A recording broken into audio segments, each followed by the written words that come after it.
আসসালামু আলাইকুম ওয়া রাহমাতুল্লাহি ওয়া বারাকাতুহু।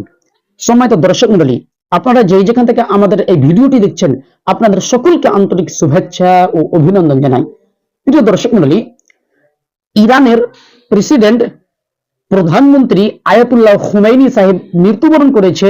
এই জন্য অনেক হানাফি তার জন্য শহীদের দরজা কামনা করেছে, এমনকি তার জন্য আল্লাহর কাছে দোয়া করেছে যে আল্লাহ তুমি তাকে শহীদদের দরজা দিও। তখন আমি জাহাঙ্গীর বিন বাকর একটা ভিডিও আপলোড করেছিলাম। আমি বলেছিলাম যে আয়াতুল্লাহ খুমাইনি সাহেব শহীদ নয়, তার কারণ আয়াতুল্লাহ খুমাইনি হচ্ছে একজন পাক্কা শিয়া, আর শিয়াদের জন্য শহীদদের দরজা কামনা করা, তার জন্য দোয়া করা ঠিক হবে না। তো অনেক হানাফি আমার ওপর রাগ করেছেন, রাগান্বিত হয়েছেন, ক্ষিপ্ত হয়েছেন। আজকে তাদেরকে অ্যান্টিভেনাম জবাব দেওয়ার জন্য আপনাদের সামনে উপস্থিত হয়েছি।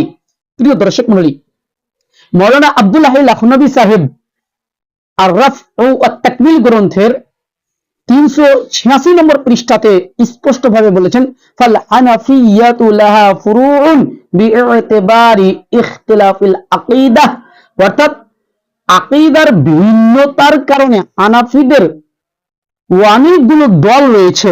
ফামিনহুমুশ শিয়া, তাদের মধ্যে একটা দল হচ্ছে শিয়া।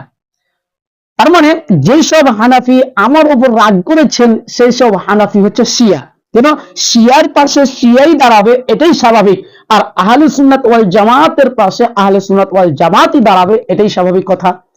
তো হানাফিদেরকে বলবো যে আপনাদের আদি পিতা, যাকে আপনারা আপনাদের আকাবির বলে চিনেন, মাওলানা আব্দুল হাই লখনবী সাহেব স্পষ্টভাবে বলে দিয়েছে হানাফিদের মধ্যে একটা দল শিয়া রয়েছে।